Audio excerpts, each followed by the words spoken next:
असद आलम न्याजी साहब।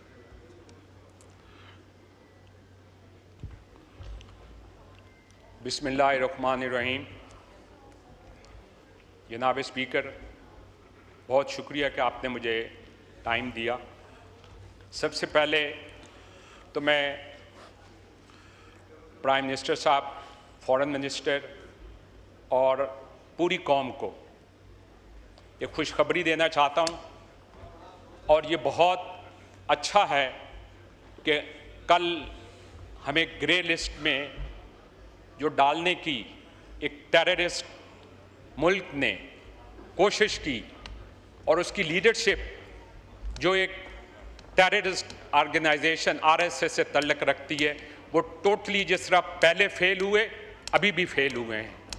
तो इसलिए ये बहुत बड़ी खुशखबरी है हमारी कौम के लिए कि हमें ग्रे लिस्ट में नहीं डाला गया। दूसरा, जनाब स्पीकर, मैं दोबारा प्राइम मिनिस्टर साहब और उनका ये शुक्रिया अदा करता हूँ कि हमारे लीडर चेयरमैन बिलावल भुट्टो जरदारी साहब को उन्होंने बाहर भेजा, और वो सबसे यंग लीडर हैं जिन्होंने अपना जाके वहाँ पे पॉइंट ऑफ व्यू दिया, और ना कि पॉइंट ऑफ व्यू दिया बल्कि दुनिया को ये बताया कि हमें जो आप टेररिस्ट कहते थे, हम टेररिस्ट नहीं हैं, हम एक पीसफुल मुल्क हैं, और टेररिस्ट कौन है? वो इंडिया है। और ये दुनिया ने माना। उन्होंने कहा कि हम कभी भी जंग नहीं चाहते, लेकिन मैं इस पर ज़्यादा बात नहीं करूँगा। उन्होंने कहा हमारी सिर्फ 2 डेडलाइंस हैं, और वो लाइंस क्या हैं? वो एक लाइन हमारा पानी है और दूसरी लाइन हमारी कश्मीर है। तो इसलिए मैं बिलावल साहब को खराज तहसीन पेश करता हूं, और उनके साथ जो डेलीगेशन था उन्होंने भी अपना पॉइंट ऑफ व्यू दिया, मैं उनको भी खराज तहसीन पेश करता हूं। जनाब स्पीकर, फाइनेंस मिनिस्टर साहब ने बजट पेश किया। ये बहुत अच्छा होता कि अगर वो बजट देने से पहले जो पिछले साल का एक रिव्यू ज़रूर दे देते कि इस लास्ट ईयर में हमने क्या खोया और हमने क्या पाया, लेकिन उन्होंने इसके ऊपर कोई बात नहीं की। उन्होंने बात प्राइवेटाइजेशन के ऊपर की। जनाब स्पीकर, मैं बहुत जल्दी से बात करूंगा कि हमने पीआईए को प्राइवेटाइज किया, जो हम बुरी तरह फेल हुए, और फिर उन्होंने ये कहा कि हमने अभी मोहम्मद अली को लगा दिया है, तो now the things will be better. मेरे ख्याल में उनको ये नहीं कहना चाहिए था, इसलिए कि अगर ये पर्सनैलिटीज़ मैटर करती हैं तो इसका मतलब है हमारे जो इंस्टीट्यूशंस हैं वो स्ट्रॉन्ग नहीं हैं, जो हमारी मिनिस्ट्रीज़ हैं उनकी पॉलिसीज़ नहीं हैं। और ये पीआईए को प्राइवेटाइज के लिए 10 अरब की बोली आती है, और सर आपने 3 अरब रुपए जो है वो कंसल्टेंसी की मदद में दे दी है। हमें बताया जाए कि 3 अरब किसको दिया गया और क्यों दिया गया है। दूसरी बात, उन्होंने कहा कि जी हम अपने एयरपोर्ट जो है उनको प्राइवेटाइज करेंगे। सर, एयरपोर्ट को जो इस्लामाबाद शहीद बेनज़ीर भुट्टो एयरपोर्ट है उसकी ऑलरेडी हमने उसका नाम रख दिया है सर अभी, और ये नाम मैं रिक्वेस्ट करूंगा गवर्नमेंट से कि इसका नोटिफिकेशन जल्दी से ये इशू कर दें, क्योंकि ये ऑलरेडी कमेटी में अप्रूव हो चुका है। उसके लिए बोली हुई, लेकिन सर उस बोली को रिजेक्ट कर दिया गया। उसको पास करके मेरे पास लेटर है, वो कह के सर हमारे ऊपर कौन ट्रस्ट करेगा? Nobody will trust on this. Sir, जो बजट उन्होंने दिया लास्ट टाइम भी, ये बिलावल भुट्टो जरदारी साहब ने ये कहा था कि ये बजट से पहले जो इसके सिनैप्सिस हैं या इसके बुलेट पॉइंट्स हैं वो इस हाल को डिस्ट्रीब्यूट किए जाएं और उस पर पहले डिबेट हो, ताकि ये सब इनपुट उसमें दे सकें। और अगर ये ऐसे होता तो जिस दिन उन्होंने अपनी स्पीच की, उस स्पीच में आज शायद जो 90% जो माइक टूटे हुए हैं शायद वो ना टूटते।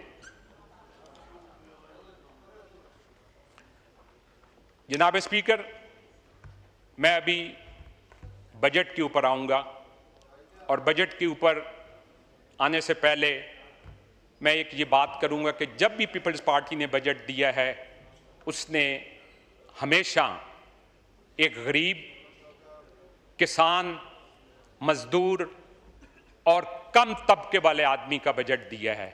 और हमेशा उस बजट का नाम अवाम दोस्त बजट होता था।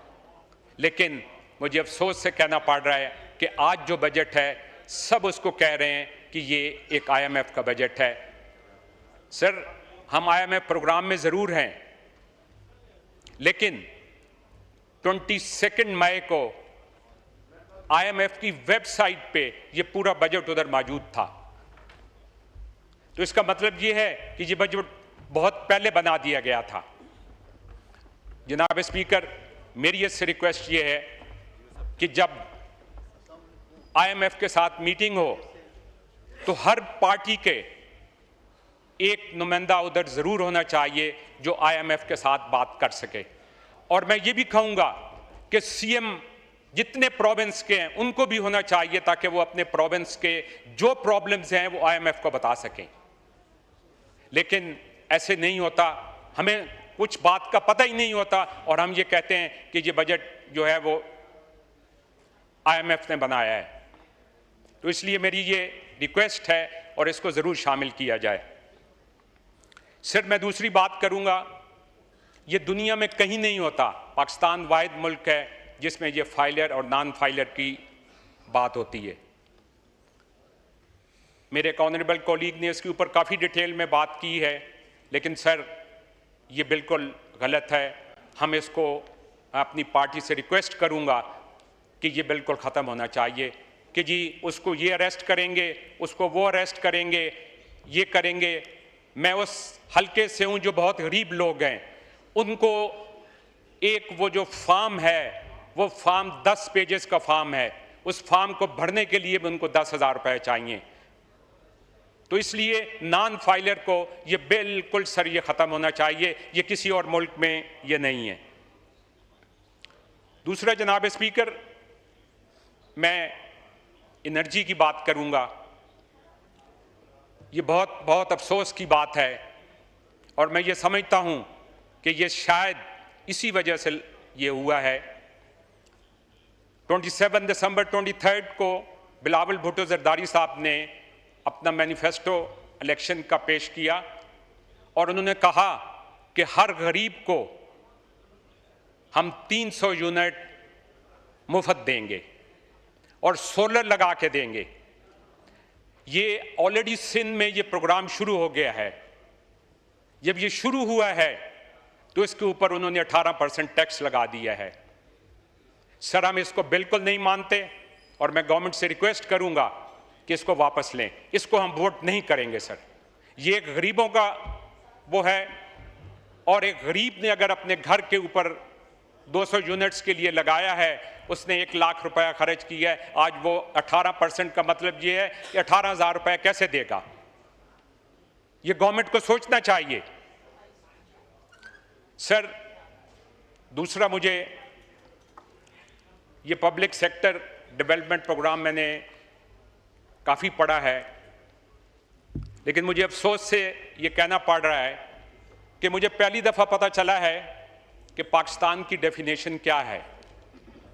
पाकिस्तान की डेफिनेशन इज सियालकोट से लेके साहिवाल तक, बिकॉज इसके अंदर 1 ट्रिलियन रुपीस में 80% जो मैंने नाम लिया है वहाँ पे कोई रोड्स के लिए कोई 5 अरब रुपए, तो सिर्फ एक जगह को मैं उसका नाम नहीं लेना चाहता बिकॉज उन्होंने खुद ये बजट बनाया है, उन्होंने वहाँ पे संगड़ियाल के लिए रखा है।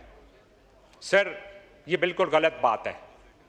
सर, हम आपसे रिक्वेस्ट करते हैं हमारे सीएम साहब बार बार यहाँ आते रहे, मीटिंग्स होती रहीं और उन्होंने कहा कि हम अपना राइट कॉन्स्टिट्यूशन के हिसाब से जो है हम आपसे मांगते हैं। सर, उन्होंने जब सखर हैदराबाद की बात की, प्राइम मिनिस्टर साहब ने कहा इस किताब के अंदर उसका कोई जिक्र नहीं है। और कराची का जो पैकेज है, मैं ये प्राइम मिनिस्टर साहब से रिक्वेस्ट करूंगा और आपसे भी रिक्वेस्ट करूंगा कि आप प्राइम मिनिस्टर साहब को ये कहें कि वो कोई एक जमात के लिए नहीं है, वो कराची पैकेज सब के लिए है। हम सब एक हैं। जहां अवाम की बात है तो हम सब एक होना चाहिए। हमें हमारे पॉलिटिकल डिफरेंसेस जरूर हो सकते हैं, लेकिन अवाम के लिए नहीं हो सकते। अवाम की हमने खिदमत करनी है और हमें कराची के लिए कुछ नहीं दिया गया सर। तो हमें कराची के लिए पानी के लिए पैसे चाहिए जो अभी तक नहीं दे रहे सर, और वो पिछले 10 साल से उसकी जो प्राइस है वो 10 गुना हो गई है। तो हमारे जितने सिंध के प्रोजेक्ट्स हैं उनके हमें सर वो मिलना चाहिए। दूसरा सर, मैं एनर्जी के बारे में बात करूंगा सर, वो भी सिंध रिलेटेड बात है। ये बहुत अनफॉर्चुनेट बात है सर कि मैं जो है हर चीज जो सिंध में होती है उसको नहीं होने देते। हम पूरी दुनिया बात करती है ग्रीन एनर्जी की, सिंध वाहिद प्रोविंस है जहां पे विंड कॉरिडोर है। और सर इंडिया, मैं उसका नाम भी नहीं लेना चाहता, इसी कॉरिडोर से 20,000 मेगावाट बिजली बना रहा है और हम कितनी बना रहे हैं? 2700, और उनसे भी नहीं ले रहे। और कहते हैं कि जो बिजली 60 रुपए वाली आप लें लेकिन 11 रुपए वाली आप नहीं लें। सर, हमारे पास इस वक्त 7,000 मेगावाट बिजली सरप्लस है। पिछले दिनों में ये कैप्टिव पावर का जिक्र चला, तो कैप्टिव पावर में हमें कंपेल किया गया कि आप बिजली पे जाएं। सर, हम बिजली पे चले गए। सर, बिजली की जो प्राइस है अभी तो 7,000 सरप्लस है। उस सरप्लस में पहले आपको है कि हमारे घर के अंदर भी है, इंडस्ट्रीज में भी है कि there are peak hours and there are normal hours.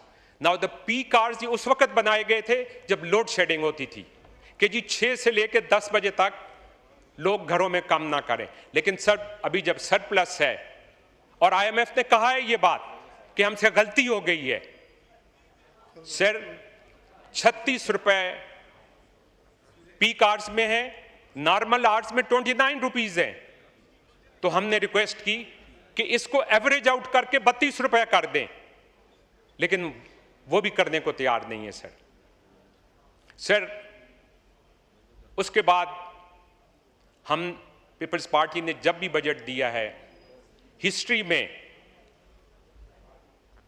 हमारे president, honourable president Asif Ali Zardari साहब ने ये बात, यूसुफ रजा गिलानी साहब प्राइम मिनिस्टर थे और उनको कहा कि गंदम की प्राइस आप डबल कर दें। That was the first time in the history कि जो गंदम की प्राइस वो हुई थी। सर, मैं आज ये गवर्नमेंट से रिक्वेस्ट करता हूं कि जो फार्मर्स हैं वो जिस भी प्रोविंस से हैं, उनकी जो गंदम है वो गवर्नमेंट खरीदे और खरीद के उसको जिस तरीके से, बहुत से तरीके उसके हो सकते हैं, अगर ये बात लंबी हो जाएगी बिकॉज आपने कहा है, तो इसलिए आई विल रिक्वेस्ट कि गवर्नमेंट उसको लेके किसानों को वो करे, उनको सपोर्ट। वाइंड अप करें। राइट सर, दूसरी बात, दो बहुत बड़े चैलेंजिंग हैं, एक क्लाइमेट और एक फूड सिक्योरिटी। सर, मुझे बहुत अफसोस हुआ कि क्लाइमेट चेंज के इसमें 5 अरब रुपए रखे गए हैं सर, और फूड सिक्योरिटी के लिए 2 अरब रुपए, और दुनिया में सबसे बड़े चैलेंज ये हैं।